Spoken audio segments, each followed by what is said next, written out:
The moon on the chart, what does it mean and how it affects pretty much everything.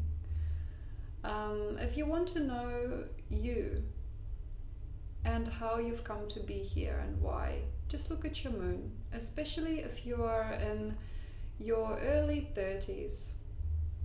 If you are still confused about who you are and why things are not gelling, if things are not a dream that is mastered by you yet, if things are not easy or hard, they're just ambiguous. If you're in an ambiguous no man's land still by the time you're in your 30s, look at the moon.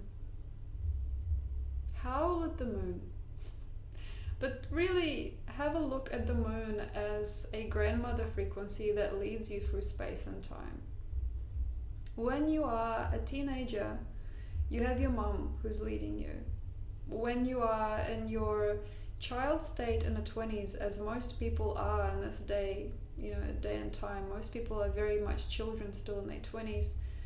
You're led by other women if you're a man, or perhaps you're led by emotion if you're a woman, but most people don't really figure it out by then. But by 30s, you should probably have a very good structure to your systems. You should probably have a very good frequency that is running through you, that is free of any karma. You should probably be by your 30s a person who's pretty well developed as an adult without the need to be emotionally unstable or resorting to childhood trauma, childhood behavior. By the time you're 34, there should be definitely a structure in place where things can't go wrong. Things are easy or things are opportune in some way, and you can live the rest of your life as if in Eden. Like you can live the rest of your life as if life is pretty simple. But unfortunately, we don't really have the time to spend on ourselves most of the time. We don't really have the energy on ourselves. We don't have the frequency of venting in our society. Like if you're angry, you don't vent, you just stop. You just stop and perhaps listen to someone else talk, or you just lock up somehow. And this is very detrimental to us all because we lock up our fascia, we lock up our women, we put the feminine in a cage, we put it on a pedestal in the cage, we put our mothers away, we put our fathers on a pedestal, but with our mothers we can't see the connection sometimes because of how we are placed in a collective all as a species. We are very afraid of us, we are very afraid of the witch, we are afraid of the feminine, the mad woman. We are scared of saying what we are because things can't handle us, we think, or we feel we can't handle things. But things are very messy in this day and age, which is why the moon plays an integral part in our society still, and we can't break free of it. We can't be free species that can live in love and harmony because things are designed in this society, in this world today, to be locked up, to be put away, and just to be constricted in some way. And this is how I've come here into this bathroom where I'm broadcasting from, because perhaps part of me feels locked up in my reality, and this is sort of a metaphor for that. Well, the moon is an amazing portal. Please, please, please don't take it lightly. This energy in you, the moon, is more than meets the eye. There is more than just situations here that are created to be resolved. There's more than just a miracle of birth of you and the moon through, the menstrual cycle of your mum, through the choosing of the egg and the sperm, through the womb portal, which has decided to keep the egg alive, keeping you awake when you were there, keeping you alive, supporting you with life force when you were a baby inside the womb.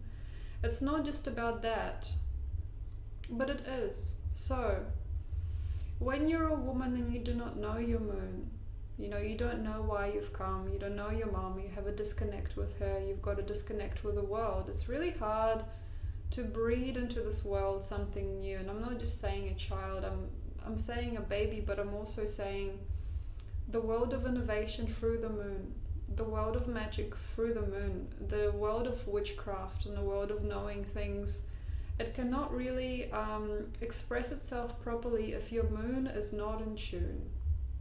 So when you're a woman, look at yourself and how you get on with other women, also at how your chakra balance has developed over time. If you can, go out in nature a lot and pray.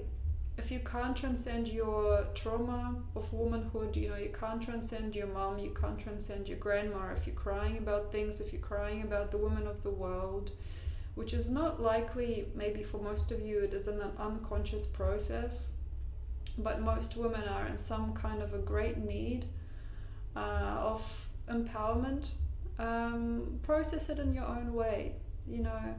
Smash a bottle against the concrete.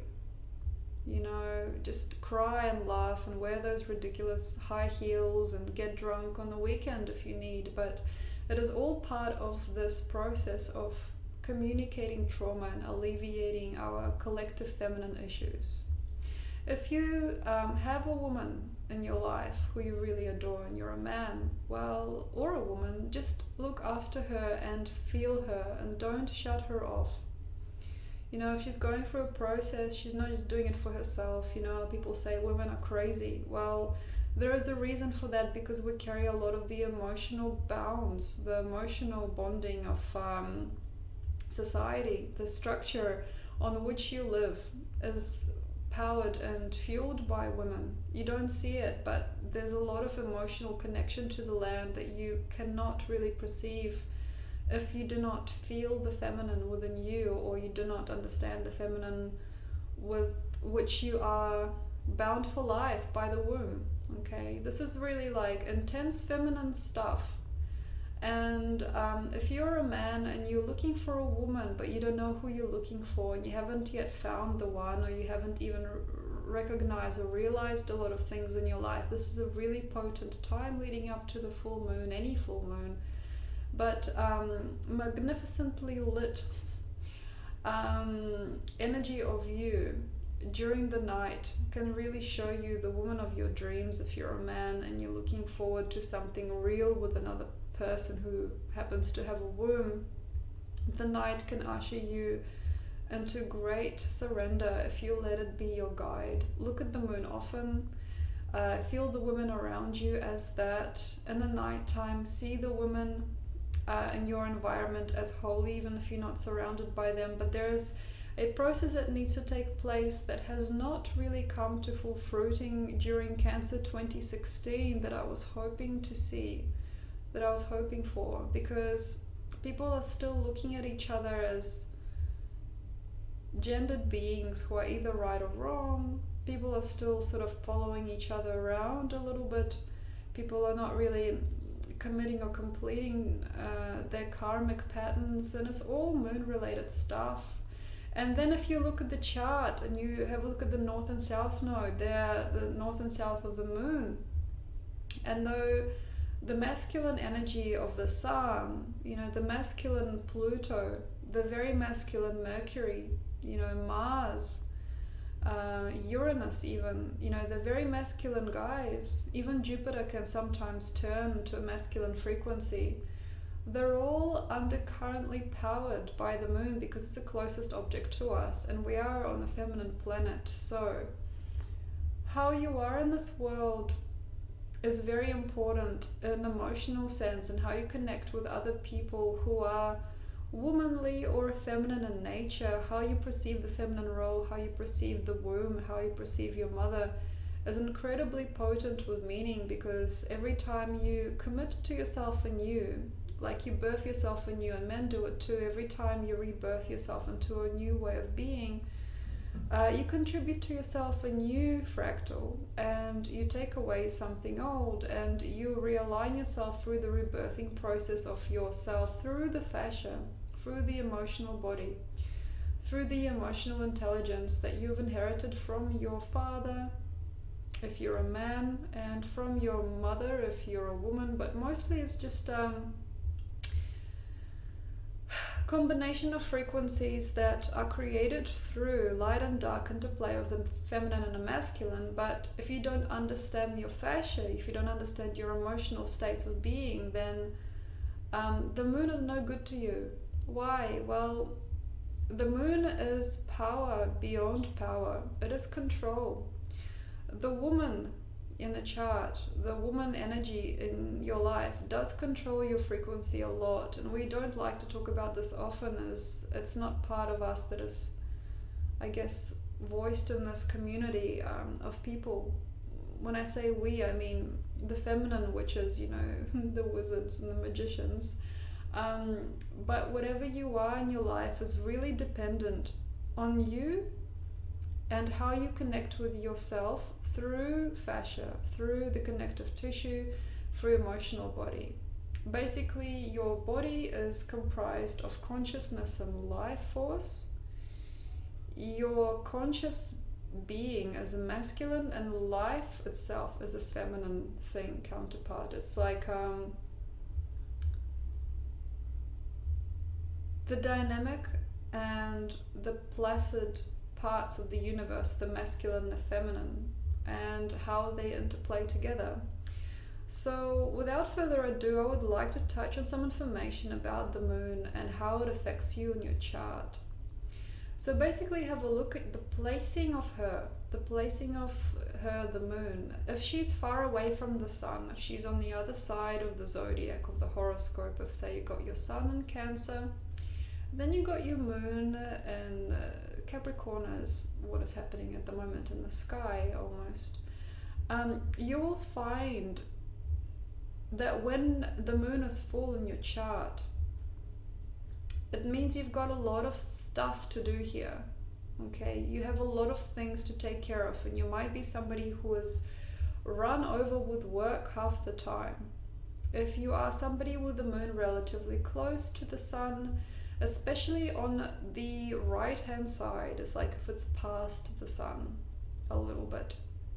Not so much on the other hand side. If it's not coming towards the sun, it's just slightly away from the sun, but it's on the same side as the chart. Even if you've got, like Capricorn moon and Capricorn sun, same sign.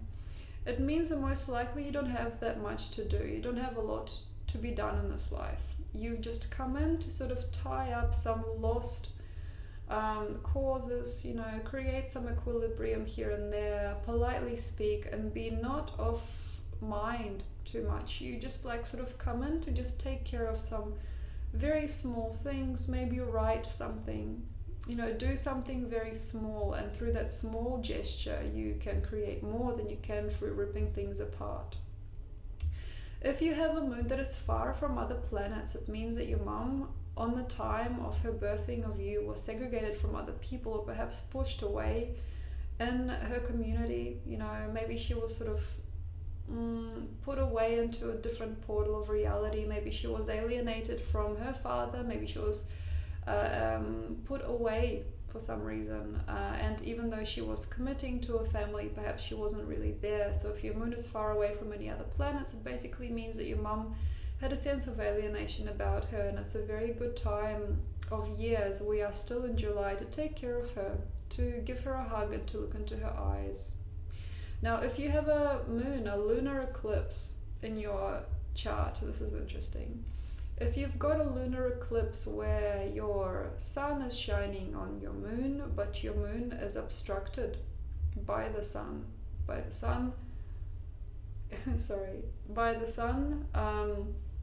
Earth, moon, your moon is obstructed by the sun. If you've been born during a solar eclipse, it is most likely inconvenient for you to be here for some reason, but you are here anyway, and you're sort of being put here against your will because you've been completing a task and you didn't want it anymore, but then you got placed back here again.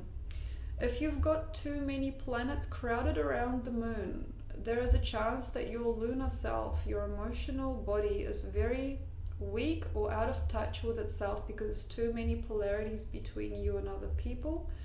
Perhaps when you were born, at the time there were many related thoughts to you about who you were before you were even born. Perhaps you had a family who planned you and who wanted you to be this, and that. And that could have been a very suffocating or suffering time for you to be born in general, because too many people in one room when you're born, or too many people thinking about you, can be very stuffy. If you've had a moon, that was placed before your sun, so for example, before your sun, like say if you've got a moon in Cancer and your sun is in Leo and it's just about, you know, coming to the sun, but it's not there yet. Perhaps there was something very hungry or honorable about your mum, you know, very hungry or vulnerable, where she wanted vulnerable, where she wanted to be with your dad a lot, or she wanted to get there eventually wherever she was going, and she wasn't quite there yet. Perhaps she wanted to be what he was or what you were now, but she didn't quite get there. And the past was sort of putting her into the future paradigm as if she was an outgrown or outmoded way of being, and she was almost maybe afraid to die or afraid to get old in some way. If you've got too many planets in between your moon and the sun, if they're in close proximity, so say, for example, if your sun was next to next to Cancer, somewhere around Cancer vicinity, and then your moon was away from it on the other side, so say your moon was in Aries, and there were all these different planets between the sun and the moon. So the moon is here, then the sun, you know, is ahead of everything. There are all these planets in between. It means that your planets of your birth will give you a ride through hell and back sometimes. It can mean that you can have a lot of very patchy work, very patchy relationships, very patchy communication with people, all in order to connect or patch up yourself through your emotional body with your true core self, the sun. If you're a woman, maybe you'll take a long time to get to the man of your dreams. If you're a man with a placement, maybe you have too much to do in order to be with the woman of your dreams, of your life. In any sense, if you've got too many planets between the sun and the moon, chances are that your children also will be politely spoken to you, but they will not mean a thing to you, or perhaps they will not mean what they should to you. Like they're just obstacles. If you've got a few different things in your chart indicating a strong lunar presence, for example, if you've got your Luna in conjunction with your Mercury, or with your Sun, or with your Mars, if there's a strong planet next to it. If your moon is next to the ascendant, very close proximity on the other side, on the first house side. If you've got your moon in conjunction with any type of object in the sky, and I'm talking about asteroids and other small dwarf planets that bring it a lot of nurture through exuberance.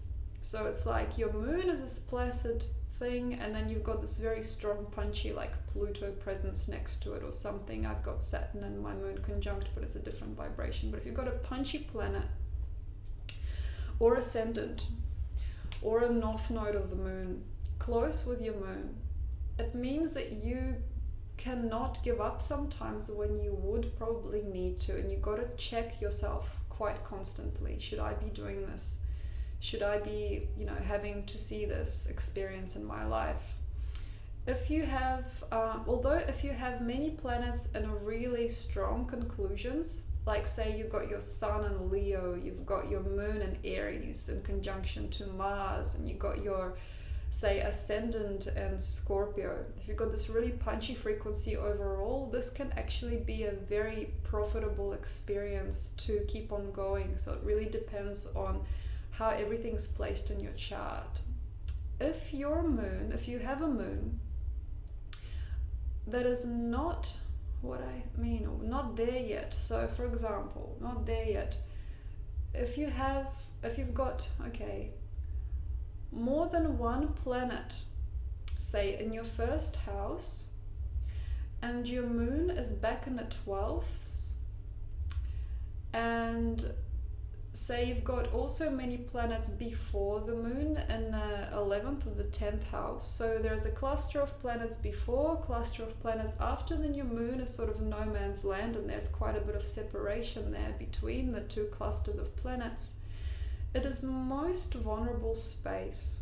if you've got almost like a cluster of people on one side of your family, cluster of people on the other, but where are you? It's almost like not quite being able to put yourself anywhere sometimes. Okay, if you have too many, what I want to say is too many moons. Okay, if you've got your moon in the 11th house, if you've got your moon in this, not the 7th, say 6th house, but it's an illuminated house, so you've got a lot of things happening at work. Say you've got a 6th house moon and you've got heaps of things in your career sector, like in your 10th house you've got all these planets. Your moon is ambushed by people's emotional states. Okay, so it's too hard sometimes to be around people if you've got a very busy or big placing for your moon. If your moon is meant to shine in front of people, if your moon is meant to be in your 1st house,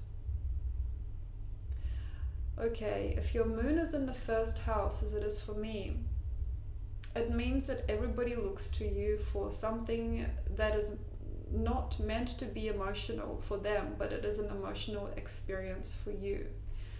If you've got any kind of divination where the moon is at the opposite end, say with Neptune or Pluto, if you've got like your one planet, strong planet like Pluto or Neptune or Jupiter or whatever, opposing the moon, that means that your mother and father, especially if that's a fatherly planet, masculine planet on the other side, were not in cahoots when they gave birth to you. Like they were just looking at each other, not knowing who each other was, like who is this person? And this can lead to a huge dissatisfaction in your family later on in life. You may feel also like if you're a man, you can't understand your woman, you know, or if you're a woman, you can't understand your children. And there's like a misunderstanding in the family then. But if you can balance out, if you've got any kind of separation, like polar opposites, you know, your moon and, you know, your Mercury, even your moon and your sun, you know, you have a look. And what you can do is you can find any planets here or there that are at a right angle, okay, with like this. And then this planet that's sort of in between, say if you've got Mercury in the moon, so misunderstandings with communication, especially in the home, for example, or between, you know, like a work, like a job, office environment where you've got to communicate all the time, and then your emotional body doesn't fit in there, you know, like anything like that. Just look at the middle. Say if you've got Uranus, for example, in the middle, then your ability to change, swap, rotate, create new environments, create new people around you, the matter of change is a matter of peace. So you just basically use the planets in between those oppositions to balance out any planets that are opposite to each other. So anyway, that was a thing. Another thing that I found earlier is that says don't worry about it, you've said it already, but I'll say it again because this is not just for me. I'm learning, but I also want to provide people interesting information. But it's really all about me because I just really love this process of unraveling. So when you've got a moon that is after a lot of planets, so you had a lot of planets, say in Scorpio, and you have like a few planets, and you know, just say at the beginning of Sagittarius, you know, and then you got your moon there, you know, in 10 degrees Sagittarius or something. Those planets that your moon has gone through, because her cycles are quite fast, you've mastered them in a previous life, or you just come in knowing about them. Say you got your Pluto there, so you're already like, you know man, you know power, you don't give a fuck about it, like you don't care about it, you know. You've got, say, Venus there, you've passed Venus, so yeah, beauty and, you know, all things, you know, food and yummy things, you kind of don't care about it. You've already moved on from it. But then if you've got other planets in front, say you've got 10 degrees Sagittarius moon, and then you've got Mars, you know, you got conjunction with Jupiter, and then you got Uranus, and then you got like Saturn there, and they're sort of in the next sign. They're like, say, all in Sagittarius in the first few degrees of Capricorn. You're like, whoa, that's a conundrum. You don't know how to get through sometimes. Like, say you've got Mars there with Jupiter conjunct, and for you, say, your masculine presence is about the knower, you know, the guy that just fucking goes for it. I'm sorry, but just like the energy that I'm communicating right now. you go and you want that guy if you're a woman, or if you are that guy, you want to be that guy, and you keep on falling on your face through your life just to get through understanding emotionally or with your emotional body. What is it? Mars and Jupiter conjunct. What is it to be wise and to be powerful at the same time? How do I get my wisdom across? But then, you got Mercury. You've passed Mercury already. So you can use some of these planets to help you heal. But the best way to do it is really easy. Okay, so in ancient Vedic tradition, they use gems. You know, they got a certain gem for a certain planet. It's like, you don't get the planet, say you got issues with Saturn, you got issues with Pluto, here have a ruby or something, you have a sapphire. Just put it on the ring and you carry it around and you sort of absorb the energy of the planet, sort of, mostly. But what I'll advise you is actually quite extraordinary here, and I don't usually say this about myself, but for example, you've got your moon and it's passed through all these planets, and then it's looking towards another planet. And it's like, I don't know how to deal with that. It angers me, it mystifies me, and I don't know how to do it, okay? For example, you're looking at Mars in conjunction with Jupiter in front of you. Say you are 10 degrees Sagittarius moon, and then you've got, like, in the later degrees of Sagittarius, you got Mars in conjunction with Jupiter. What do you do? Well, basically, look at Mars. What is that? That's impulse of the body. That's a natural productive impulse where the muscles fire. Okay, you just need to go for a run. You need to bounce a ball around. Bouncing a ball around, Jupiter's air, breathing. If you play basketball, okay, if you go to a basketball game, just that feeling of joining muscle tissue and air, okay, together, breath and exercise, that is the conjunction that you are looking for in your emotional body. So instead of, like, say, doing all these things and having all these torments and fixing things and, things falling, things coming back up, just do that. If you say, don't know Saturn, you got Saturn in Capricorn in the first few degrees, and you have a 10-degree Sagittarian moon, and you are looking at this Saturn, you're like, I don't know why, but I've got to build, I've got to be successful, but I don't know how. Well, just look at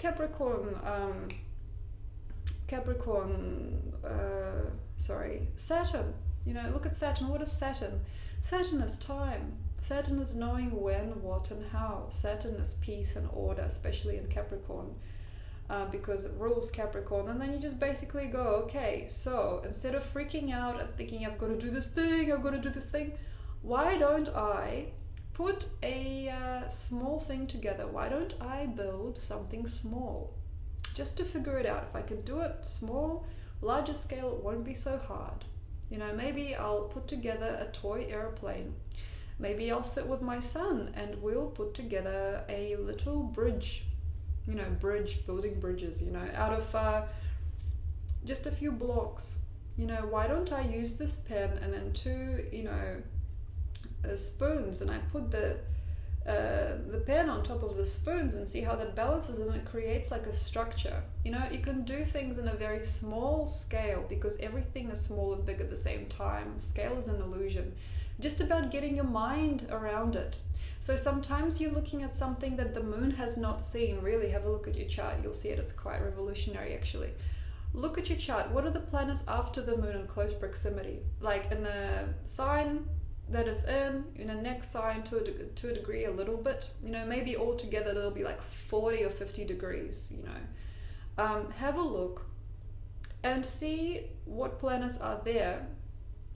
And know that you don't have to say, knock yourself over building the business again and again and again, a huge thing. You can just look, say, so I find Saturn challenging, is very close proximity to my moon, in front of my moon. Well, I should just start building, like, say, take 2 pieces of paper, put them together in some kind of a structure just to see what it feels like to put things together on a very small scale.